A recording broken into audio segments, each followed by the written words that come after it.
இந்த போக்கோவும் ரெட்மியும் நம்ம கிட்ட என்ன பண்றாங்க அப்படின்னா அப்படியே பாக்ஸை மாத்தி அப்படியே திருப்பி போட்டு எந்த பாக்ஸுக்குள்ள என்ன போன் இருக்கு, எந்த பாக்ஸுக்குள்ள எந்த போன் இருக்கு, வாடாராமா வித்த காட்டுறேன் சொல்லிட்டு ரீபிராண்டிங் பண்றதுல தப்பே கிடையாது. ரெட்மி நோட் 9 ப்ரோ மேக்ஸை வந்து இந்த 33 வாட் சார்ஜருக்காகவே வாங்கின மக்கள் வருத்தம் இருக்கதான் செய்யும். பட் இந்த வருத்தத்தை தவிர அதுக்கு மேல என்ன விஷயம், ரொம்ப டேஞ்சரான விஷயம் என்னன்னா, அதே போனை எடுத்து இன்னொரு பேர்ல போட்டு திருப்பி விடுறாங்க. அப்படின்னா இதுக்கு எதுக்காக ஸ்டாக் இல்லைன்னு சொன்னீங்க? கொரோனா பிரச்சனைனால ஃபேக்டரி எல்லாம் மூடி இருக்கு.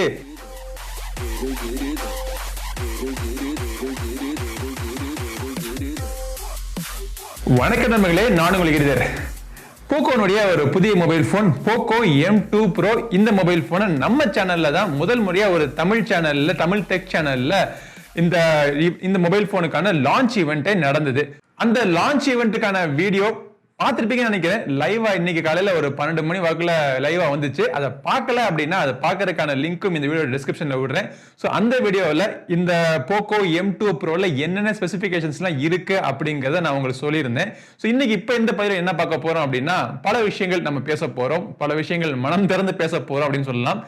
ஸோ முதல்ல வந்து இந்த Poco M2 Pro மொபைல் போனை நம்ம அன்பாக்ஸ் பண்ணி பாக்ஸுக்குள்ள என்னென்ன வருது அப்படிங்கிறத உங்களுக்கு காமிச்சிடுறேன். டிசைன் எப்படி இருக்கு எல்லாம் விவரமா சொல்லிடுறேன் உங்களுக்கு. அதுக்கு அடுத்தபடியா நம்ம வந்து விவரமா இந்த Poco M2 Pro அப்படிங்கிறது ஒரு என்ன போன், இது வந்து ரெட்மி நோட் 9 ப்ரோனுடைய ரீபிராண்டட் போனா இல்ல ரீபிராண்ட் பண்றதுனால என்ன தப்பு, கரெக்டா இல்லையா, என்ன வித்தியாசங்கள் உள்ளபடி எல்லாமே இன்னைக்கு இந்த பதிவில் நம்ம இன்னைக்கு பார்க்க போறோம். சரி, ரொம்ப நேரம் கடத்தாம வீடியோவை ஆரம்பிப்போம்.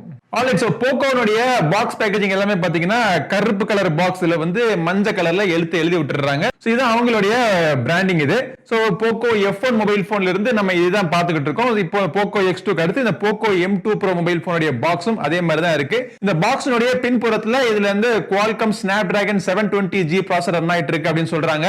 பாக்ஸுக்குள்ள 33 வாட்ஸ்க்கான ஃபாஸ்ட் சார்ஜர் கொடுத்திருக்காங்க, 5000 mAh battery, full HD screen, corning gorilla glass, 48 megapixel quad camera arrangement, எல்லா விவரமும் பின்னாடி கொடுத்திருக்காங்க உங்களுக்கு. இதெல்லாம் தாண்டி கீழே பாத்தீங்க அப்படின்னா மேட் இன் இந்தியா அப்படிங்கறதையும் போட்டிருக்காங்க. சோ போக்கோனுடைய எல்லா மொபைல் போன்ஸுமே மேட் இன் இந்தியா போன்ஸ் தான். சோ மேனுஃபேக்சரிங் பிளான்ட் வந்து இங்க இந்தியால இருக்கிறதுனால அவங்க மேட் இன் இந்தியா அப்படிங்கிறாங்க. ஆனா இது கண்டிப்பா இந்தியன் கம்பெனி கிடையாது. சரி, இப்போ இந்த பாக்ஸை திறந்து பாக்ஸுக்குள்ள என்னென்ன வருது அப்படிங்கறத நம்ம பார்க்க போறோம். பாக்ஸை திறந்த உடனே உள்ளுக்குள்ள இன்னொரு குட்டி பாக்ஸ் இருக்கு. அந்த குட்டி பாக்ஸுக்குள்ள ஒரு டிபியூ ஜெல் பேக் கேஸ் ஒன்னு கொடுத்திருக்காங்க. அப்புறம் அதுக்கு பின்னாடியே பாத்தீங்க அப்படின்னா சிம் எஜெக்டர் பின்னையும் ஒட்டி வச்சிருக்காங்க. அப்புறம் யூசர் மேனுவல்ஸ் எல்லாமே இருக்கு. இந்த டிபியூ ஜெல் பேக் கேஸ் பாத்தீங்க அப்படின்னா உங்களுக்கு Black கலர் மொபைல் போன், இது வந்து 3 கலர் வேரியன்ட்ல அவைலபிளா இருக்கு. சோ நம்ம கிட்ட இருக்கிறது வந்து இந்த blue colour variant. So Black colour வேரியன்ட்க்கு Black கலர் கொடுத்திருக்காங்க. ப்ளூ கலருக்கும் அந்த கிரீன் கலருக்கும் இந்த டிரான்ஸ்பரண்ட் ஒயிட் கலர் கொடுத்திருக்காங்க. ஒரு ப்ரொப்ரைட்டரி USB டைப் C கான கேபிள் கொடுத்திருக்காங்க. அடுத்தபடியா ஒரு 33 வாட் சார்ஜிங் பிரிக். இந்த சார்ஜிங் பிரிக் பாத்தீங்கன்னா ரொம்ப பெருசா இருக்கு. ஆனா இந்த கதையோடைய மெயின் ஹீரோவே இந்த சார்ஜிங் பிரிக் தான். சரி, இதெல்லாம் தனியா வச்சுட்டு நம்ம கதை என்ன அப்படிங்கறத பார்ப்போம். சோ குயிக்கா சொல்லணும் அப்படின்னா இந்த Poco M2 Pro மொபைல் போனுடைய ஸ்பெசிபிகேஷன்ஸ் எல்லாம் ஏற்கனவே உங்களுக்கு இந்த லான்ச் வீடியோல வாசிச்சிருப்பேன் உங்களுக்கு என்ன ஸ்பெசிபிகேஷன்ஸ் எல்லாம் இருக்கு அப்படின்னு சொல்லிட்டு. இது வந்து பாத்தீங்கன்னா ஃப்ரண்ட்ல வந்து 6.7 இன்ச் டிஸ்ப்ளே கொடுத்திருக்காங்க, LCD display, Full HD Plus resolution support பண்ணக்கூடிய டிஸ்ப்ளே, 60 Hz டிஸ்ப்ளே தான். Poco X2 ல பார்த்தோம் அப்படின்னா 120 Hz ரெஃப்ரெஷ் ரேட் கொண்ட டிஸ்ப்ளே கொடுத்திருந்தாங்க. இதுல வந்து 60 Hz ரெஃப்ரெஷ் ரேட் தான். நடுவுல வந்து புட்டுநாச்சு கொடுத்திருக்காங்க. பின்புறத்துல அந்த குவாட் கேமரா அரேஞ்ச்மெண்ட், 4 கேமரா இருக்கு. 48 மெகாபிக்சல் ஒரு main camera, 8 megapixel ultra wide camera, 5 megapixel ஒரு மேக்ரோ சென்சர், அப்புறம் 2 மெகாபிக்சலுக்கான டெப்த் சென்சர் கொடுத்திருக்காங்க. மொபைலுடைய கீழ்ப்புறத்துல USB போர்ட் இருக்கு, சிங்கிள் ஸ்பீக்கர் கொடுத்திருக்காங்க, 3.5mm ஆடியோ ஜாக் இருக்கு, மேல் புறத்துல IR போர்ட் மற்றும் ஒரு நாய்ஸ் கேன்சலிங்கான மைக் கொடுத்திருக்காங்க. லெஃப்ட் சைடுல பவர் பட்டன் மற்றும் ஃபிங்கர் பிரிண்ட் ஸ்கேனர். இந்த ஃபிங்கர் பிரிண்ட் ஸ்கேனர் வந்து side mounted finger print scanner. அதுக்கு மேல வால்யூம் பட்டன்ஸ் கொடுத்திருக்காங்க. ரைட் சைடுல சிம் கார்டு ட்ரே. இந்த சிம் கார்டு ட்ரே வந்து ஒரு dedicated sim card tray. 2 sim கார்டும் ஒரு SD கார்டும் நீங்க ஒரே நேரத்துல போட்டு நீங்க யூஸ் பண்ணா நீங்க யூஸ் பண்ணிக்கலாம். சோ இந்த மொபைல் போனுடைய டிசைன்ல பார்த்தோம் அப்படின்னா பின்புறத்துல உங்க கார்னிங் gorilla glass 5 கான ப்ரொடெக்ஷன் கொடுத்திருக்காங்க. சோ இவங்க இப்போ ரீசெண்டா வரக்கூடிய எல்லா மொபைல் போனும் பாத்தீங்கன்னா ரெட்மி போக்கோல இருந்து வர எல்லா மொபைல் போன்லயும் அதே மாதிரி இந்த பின்புறத்துல கார்னிங் gorilla glass 5, ஃப்ரண்ட்லயும் பாத்தீங்கன்னா கார்னிங் gorilla glass ப்ரொடெக்ஷன் கொடுத்துறாங்க. அதெல்லாம் பத்தி கவலை கிடையாது. இந்த மொபைல் போனுடைய டிசைன் பார்த்தோம் அப்படின்னா ஒரு டூயல் பேட்டர்ன் கொடுத்திருக்காங்க. இது வந்து இது இந்த மொபைல் போன் எனக்கே கன்ஃபியூஸ் ஆகுது பாருங்க. இந்த டூயல் பேட்டர்ன் பாத்தீங்க அப்படின்னா global variant Redmi note 9 pro உடைய குளோபல் வேரியன்ட் லான்ச் பண்ணியிருந்தாங்க. சோ அந்த குளோபல் வேரியன்ட்ல முக்கியமா குறிப்பா சொல்லணும்னா கிரீன் கலர்ல நினைக்கிறேன். சோ கிரீன் கலர்ல இதே மாதிரி டூயல் பேட்டர்ன் கொடுத்திருந்தாங்க. இப்போ வந்து இந்தியா லான்ச் பண்ணக்கூடிய இந்த போக்கோ M2 ப்ரோல எல்லா வேரியன்ட்லயும் இந்த டூயல் பேட்டர்ன் கொடுத்திருக்காங்க. இது பெருசா ஒன்னும் வித்தியாசப்படுத்தி காட்டக்கூடிய ஒரு விஷயம் கிடையாது. பட் இந்த இரண்டு மொபைல் போனையும் பக்கத்துல வச்சு பார்த்தோம் அப்படின்னா யாரு சீதா யாரு கீதா அப்படின்னு கண்டுபிடிக்கிறதுக்காக ஒரு டிஃபரன்ஸ் கொடுத்திருக்காங்க, அவ்வளவுதான். அப்புறமா இந்த கேமரா பாத்தீங்க அப்படின்னா இந்த 4 கேமரா வச்சிருக்க அரேஞ்ச்மெண்ட் இதுல ஸ்கொயரா இருக்கு. இதுலயும் ஸ்கொயரா தான் இருக்கு. ரெட்மி நோட் 9 ப்ரோலையும் ஸ்கொயரா தான் இருக்கு. பட் கீழே வந்து இழுவி விட்டு ஒரு சின்ன ஒரு பட்டை கொடுத்திருக்காங்க. அந்த கருப்பு பட்டை இதுல கிடையாது. ரெட்மி நோட் 9 ப்ரோவுக்கும் போக்கோ M2 ப்ரோவுக்கும் டிசைன் ஐடியில இவ்வளவுதான் வித்தியாசங்கள். ஃப்ரேமோட சைஸ், வெயிட், போர்ட்டோட லொகேஷன், சைடு ஃபிங்கர்பிரிண்ட்ஸ் லொகேஷன் எல்லாமே பாத்தீங்கன்னா அச்சு அசல் சேம் தான். இந்த இரண்டு மொபைல் போன்லயுமே ரன் ஆயிட்டு இருக்கிற ப்ராசஸர் பாத்தீங்கன்னா Snapdragon 720G, LPDDR4X டைப்புக்கான RAM கொடுத்திருக்காங்க. UFS 2.1 ஸ்டோரேஜ் டைப் கொடுத்திருக்காங்க. 128GB வரைக்கும் உங்களுக்கு அவைலபிளா இருக்கு. இரண்டு மொபைல் போன்லயுமே ISRO உடைய நாவிக் சிப்புக்கான சப்போர்ட் இருக்கு. Snapdragon உடைய கேம் இன்ஜினுக்கான சப்போர்ட்டும் இதுல இருக்கு. ரெண்டுமே ரன் ஆயிட்டு இருக்கு பாத்தீங்கன்னா Android 10க்கு மேல MIUI 11ல ரன் ஆயிட்டு இருக்கு. இது சீக்கிரமே பாத்தீங்கன்னா இதுல Android 11 மற்றும் MIUI 12க்கான அப்டேட் வரும் அப்படின்னு சொல்றாங்க. பட் போக்கோ M2 ப்ரோல இருக்கிற லான்ச்சர் பாத்தீங்கன்னா போக்கோ லான்ச்சர் அப்படின்னு சொல்றாங்க. இந்த போக்கோ லான்ச்சருக்கும் இந்த ரெட்மி நோட் 9 ப்ரோல இருக்கிற MIUI லான்ச்சருக்கும் பெருசா ஒன்னும் வித்தியாசங்கள் எனக்கு தெரியல. இதுல இருக்கிற ஃபீச்சர்ஸ் எல்லாமே இதுலயும் இருக்கு. என்ன இதுல ஆப் டிராயர் கொடுத்திருப்பாங்க. இதுல வந்து ஆப் டெஸ்க் கொடுத்திருப்பாங்க. அதாவது ஐக்கன் எல்லாம் பாத்தீங்கன்னா உங்களுக்கு ஹோம் ஸ்கிரீன்ல இருக்கும். இது ஐக்கன் எல்லாம் பாத்தீங்கன்னா யூசுவலா இருக்கிற ஆண்ட்ராய்ட் போன்ஸ் மாதிரி இதுல வந்து ஒரு லிஸ்ட் பண்ணி கொடுத்திருப்பாங்க. சோ அவ்வளவுதான். சுட்டி காட்டுற அளவுக்கு பெருசா ஒன்னும் டிஃபரன்ஸ் இதுல இல்ல. பேட்டரி பார்த்தோம் அப்படின்னா ரெட்மி நோட் 9 ப்ரோல 5020 mAh பேட்டரி கொடுத்திருந்தாங்க. போக்கோ M2 ப்ரோல 5000 mAh பேட்டரி கொடுத்திருக்காங்க. 20 mAh வித்தியாசம். பட் இன்னொரு விஷயம் என்னன்னா இதுல வந்து 18 வாட்டுக்கான சார்ஜர் பாக்ஸ்ல கொடுத்திருந்தாங்க. 18 வாட்டுக்கான சார்ஜருக்கான சப்போர்ட்டும் இதுல இருக்கு. ரெட்மி நோட் 9 ப்ரோ வாங்கிட்டு அதுக்கு 33 வாட் சார்ஜரோ இல்ல 27 வாட் சார்ஜரோ நீங்க வாங்குனீங்க அப்படின்னா இது வந்து அந்த சார்ஜரை எடுத்துக்காது. மேக்ஸிமம் சப்போர்ட் பாத்தீங்கன்னா 18 வாட் சார்ஜர் தான் ரெட்மி நோட் 9 ப்ரோல. போக்கோனுடைய M2 ப்ரோல பாத்தீங்கன்னா பாக்ஸுக்குள்ளே அவங்க 33 வாட் சார்ஜர் கொடுத்துறாங்க. இது எங்க இருந்து வந்துச்சு அப்படின்னா நம்மளுடைய ரெட்மி நோட் 9 ப்ரோ மேக்ஸ் பாத்தீங்களா, சோ அதுல வந்து 33 வாட் சார்ஜர் கொடுத்திருந்தாங்க. அந்த சார்ஜர் எடுத்து இந்த பாக்ஸுக்குள்ள போட்டாங்க. போக்கோ X2 கூட அப்படிதான். இதுல வந்து இந்த 27 வாட் சார்ஜர் எங்க இருந்து வந்துச்சு அப்படின்னா அந்த ஒவ்வொருத்தர் தம்பி இருக்காங்க பாருங்க ரெட்மி K20 ப்ரோ அவருடைய சார்ஜர் 27 வாட் சார்ஜரை எடுத்து அப்படி இந்த பாக்ஸுக்குள்ள போட்டாங்க. இப்ப இந்த போக்கோவும் ரெட்மியும் நம்ம கிட்ட என்ன பண்றாங்க அப்படின்னா அப்படியே பாக்ஸை மாத்தி அப்படியே திருப்பி போட்டு எந்த பாக்ஸுக்குள்ள என்ன போன் இருக்கு, எந்த பாக்ஸுக்குள்ள எந்த போன் இருக்கு, வாடாராமா வித்த காட்டுறேன் சொல்லிட்டு இந்த வேலை தான் பாத்துக்கிட்டு இருக்காங்க. சோ பெருசா ஒன்னும் புதுசா இந்த போன்ல கொண்டு வரல. சரி, இப்ப இந்த போக்கோ M2 ப்ரோ மொபைல் போனுடைய முழு விமர்சனம் நம்ம சேனல்ல கண்டிப்பா வரும். Charging test, gaming test, camera test எல்லாமே பாத்தீங்கன்னா ஒரு வீடியோ உங்களுக்கு போடுறேன். பட் இப்ப நம்ம பேச போறது இந்த போக்கோ M2 ப்ரோ மொபைல் போனை பத்தி நிறைய விஷயங்கள் ஏற்கனவே சொல்லிட்டேன் உங்களுக்கு. இப்போ இந்த போக்கோனுடைய ஸ்ட்ராட்டஜி இந்தியால என்ன பண்ணிட்டு இருக்காங்க அப்படிங்கறத பத்தி நம்ம பேசுவோம். போக்கோ ஆரம்பத்துல ஒரு சப் பிராண்ட் ஆரம்பிச்சாங்க. சோ ரெட்மில இருந்து பிரிஞ்சு ஒரு சப் பிராண்ட் மாதிரி ஆரம்பிச்சாங்க.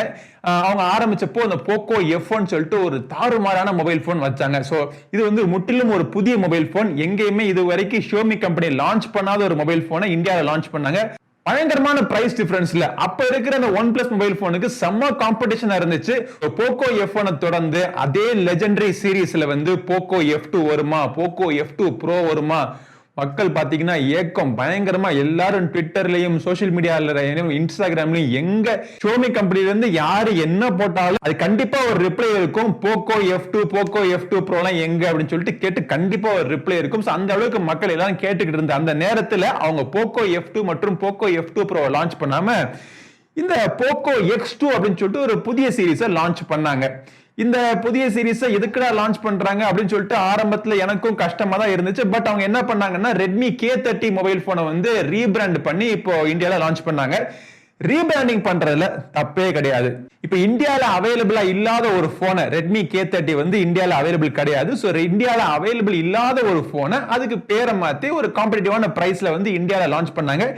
20,000 செக்மெண்ட்ல ஒரு பெஸ்ட் போன் இந்த போக்கோ X2 இல்லைன்னு சொல்ல. சோ ரீபிராண்டிங் பண்றதுல தப்பே கிடையாது. ஆனா எங்க தப்பு வருது அப்படின்னா ஆல்ரெடி இந்தியால லான்ச் ஆன ஒரு போன், எல்லாரும் வாங்கி புழக்கத்துல இருக்கிற ஒரு போன், அதுவும் சமீபத்துல லான்ச் ஆன ஒரு போனை எடுத்து அதே போனை திருப்பி ரீபிராண்ட் பண்ணி போக்கோ M2 ப்ரோ அப்படிங்கிற ஒரு பேர்ல மாத்தி பெரிய வித்தியாசங்கள் எதுவும் கொண்டு வராம லைட்டா அப்கிரேட் பண்ணிருக்காங்க. போக்கோ ரெட்மி நோட் 9 ப்ரோல இருந்து லைட்டா அப்கிரேட் பண்ணி இந்த போனை இப்ப லான்ச் பண்ணிட்டாங்க. இப்ப இதுல என்ன பிரச்சனை அப்படின்னா, ரெட்மி நோட் 9 ப்ரோவை கஷ்டப்பட்டு வாங்கினவங்க நிறைய பேர் இருப்பாங்க. சோ இவங்க எல்லாம் என்ன ஃபீல் பண்ணுவாங்க, ஏன்னா நம்ம வெயிட் பண்ணியிருந்தா இந்த போக்கோ M2 ப்ரோவே வாங்கியிருக்கலாமே, அதுக்கு இதுக்கும் பாத்தீங்கன்னா பெரிய வித்தியாசம் கிடையாது, பிரைஸ் நல்லா காம்படிட்டிவா இருக்கு, 33 வாட் சார்ஜ் எல்லாம் பாக்ஸ்ல கொடுத்திருக்காங்களே அப்படின்னு அவங்க நினைப்பாங்க. அதே மாதிரி ரெட்மி நோட் 9 ப்ரோ மேக்ஸ் வந்து இந்த 33 வாட் சார்ஜருக்காகவே வாங்கின மக்கள் கூட 5000 6000 போட்டு வாங்கின மக்கள் அவங்க நினைப்பாங்க அப்படின்னா, நம்ம வெயிட் பண்ணியிருந்தா போக்கோ M2 ப்ரோ நம்ம வாங்கியிருக்கலாமே அப்படின்னு அவங்க நினைப்பாங்க. இந்த வருத்தம் இருக்கதான் செய்யும். பட் இந்த வருத்தத்தை தவிர அதுக்கு மேல என்ன விஷயம், ரொம்ப டேஞ்சரான விஷயம் என்னன்னா, நெக்ஸ்ட் இயர் பாத்தீங்க அப்படின்னா ரெட்மி நோட் 9 ப்ரோ இல்லாட்டி ரெட்மி நோட் 9 ப்ரோ மேக்ஸ் சொல்லிட்டு ஒரு புதிய மொபைல் போன் கொண்டு வராங்கன்னு நினைச்சுங்களேன். மக்கள் என்ன நினைப்பாங்க, ஓகே நம்ம வெயிட் பண்ணுவோம், போக்கோல இருந்து அதே மொபைல் போனை M3 ப்ரோன்னு ரீபிராண்ட் பண்ணி அதை விட நிறைய எக்ஸ்ட்ரா ஃபீச்சர்ஸ் இருக்கிற மாதிரி கொண்டு வந்துருவாங்க. சோ இதுக்காக நம்ம வெயிட் பண்ணலாம் அப்படின்னு அவங்க நினைச்சிருவாங்க. சோ இப்படி ஒரு டேஞ்சரான ஒரு சிச்சுவேஷன்ல இந்த கம்பெனி தண்ணியே போட்டுக்கிட்டு இருக்காங்க அப்படிங்கிறது தான் என்னுடைய கருத்து. அகைன் நான் திரும்பவும் சொல்றேன், ரீபிராண்டிங் பண்றதுல தப்பே கிடையாது. இண்டஸ்ட்ரியில பாத்தீங்க அப்படின்னா இரண்டு வார்த்தை உண்டு, ரீபிராண்டிங் மற்றும் ஒயிட் லேபிளிங் அப்படிம்பாங்க. இந்த ரீபிராண்டிங் மற்றும் ஒயிட் லேபிளிங் இந்த இரண்டு டேர்மும் பாத்தீங்கன்னா மொபைல் போன் இண்டஸ்ட்ரிக்கு இப்பதான் புதுசு. ஆனா கார் ஆட்டோமொபைல் இண்டஸ்ட்ரியிலையும் மித்த எலக்ட்ரானிக் இண்டஸ்ட்ரி பல இண்டஸ்ட்ரியில சாஃப்ட்வேர் இண்டஸ்ட்ரியில எல்லாம் பாத்தீங்க அப்படின்னா ரொம்ப பிரபலமான இரண்டு வார்த்தைகள் மற்றும் வழக்கத்துல இருக்கிற வார்த்தைகள், எல்லாருக்கும் பழகி போன ஒரு வார்த்தைகள். அது தப்பா யாரும் கருதுற ஒரு வார்த்தை கிடையாது. பட் தப்பு எங்க வருது அப்படின்னா, ஏற்கனவே இருக்கிற ஒரு ப்ராடக்ட் மார்க்கெட்ல இன்னொரு புதிய ப்ராடக்ட் மாதிரி விடுறாங்க பாத்தீங்களா. சோ அங்கதான் வந்து கம்பெனிக்கு டேஞ்சர். வாங்குற நமக்கு பார்த்தோம் அப்படின்னா, இப்போ என்னையே கேட்டீங்க அப்படின்னா எந்த மொபைல் போன் வாங்கலாம் அப்படின்னு கேட்டீங்க அப்படின்னா, நீங்க வந்து ரெட்மி நோட் 9 ப்ரோ இனிமே வாங்கலாம்னு யோசிச்சுட்டு இருந்தீங்க அப்படின்னா அது வாங்காதீங்க, போக்கோ M2 ப்ரோ வாங்கன்னு சொல்லுவேன். இல்லாட்டி ரெட்மி நோட் 9 ப்ரோ மேக்ஸ் வாங்கலாமான்னு கேக்குறவங்களுக்கு ஒரு 3000 4000 நீ வந்து மிச்சப்படுத்துவப்ப இந்த போக்கோ M2 ப்ரோ வாங்கு, உனக்கு அதை விட இதுல பாத்தீங்கன்னா பெருசா ஒன்றும் மாடல்லாம் இருக்காது, இந்த மொபைல் போன் வாங்குன்னு நானும் சொல்லுவேன். இங்க எங்க பாதிப்பு வருது அப்படின்னா, அவங்க உள்நாட்டுக்குள்ளேயே ஒரு சண்டை வந்துருது. இந்த ரெட்மி நோட் 9 ப்ரோ உடைய மார்க்கெட் இப்ப டவுன் ஆயிருச்சு, ரெட்மி நோட் 9 ப்ரோ மேக்ஸ் உடைய மார்க்கெட் இப்ப டவுன் ஆயிருச்சு. இப்ப எல்லாரும் பாத்தீங்கன்னா இந்த போக்கோ M2 ப்ரோ தான் வாங்கணும்னு நினைப்பாங்க. அது ஏற்கனவே வாங்குறவங்களுடைய மனசுலயே ஒரு சின்ன ஒரு சங்கடம் இருக்கும். சோ அந்த ஆரம்பிச்ச அந்த நோக்கத்துல இருந்து லைட்டா அவங்க ட்ராக் மாதிரி வேற ரூட்ல போயிட்டு இருக்கிற மாதிரி எனக்கு தெரியுது. இந்த போக்கோ X2 வர்றப்ப கூட பெருசா ஒன்னும் அலாரம் அடிக்கல. பட் போக்கோ M2 ப்ரோ வந்தவனே இப்பயும் அலாரம் வந்து ரெட் சிக்னலுக்குலாம் போல, ஆரஞ்சுல தான் இருக்கு, ஆம்பர்ல தான் இருக்கு. பட் இன்னமும் திருப்பி அடுத்து வர மொபைல் போனுமே எந்த விதமான மாதங்களும் இல்லாம ஏற்கனவே இருக்கிற ஒரு ரெட்மி மொபைல் போன் அவங்க கொண்டாந்து இந்தியால வித்தாங்க அப்படின்னா, இந்த போக்கோ பிராண்டே வந்து எதுக்காக இங்க இருக்கு அப்படின்னு நம்ம கேள்வி எழுப்புற அளவுக்கு ஒரு நிலைமை உண்டாயிரும். இன்ஃபேக்ட் என்ன கேட்டீங்க அப்படின்னா, இந்த போக்கோ M2 ப்ரோ அப்படிங்கிற இந்த மொபைல் போனை கொண்டு வராம ஏற்கனவே நோட் 9 ப்ரோவுக்கும் நோட் 9 ப்ரோ மேக்ஸுக்கும் ஸ்டாக் இல்லாம பல பிரச்சனைகள் ஓடிட்டு இருக்கு.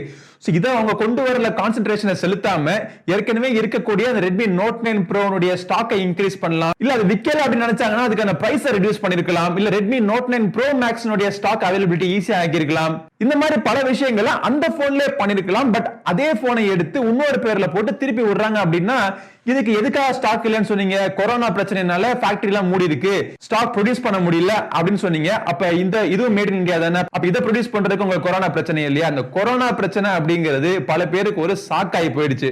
இந்த மொபைல் போன் போக்கோ M2 ப்ரோவை லான்ச் பண்ணது நம்ம சேனல்ல ரொம்ப சந்தோஷம் தான், இல்லைன்னு சொல்ல. பட் இந்த லான்ச் பிளாட்ஃபார்மை பயன்படுத்தி போக்கோ கம்பெனிக்காரங்களுக்கு நான் சொல்ல வேண்டிய விஷயங்களை இந்த பதிவுல நான் சொல்லிட்டேன்.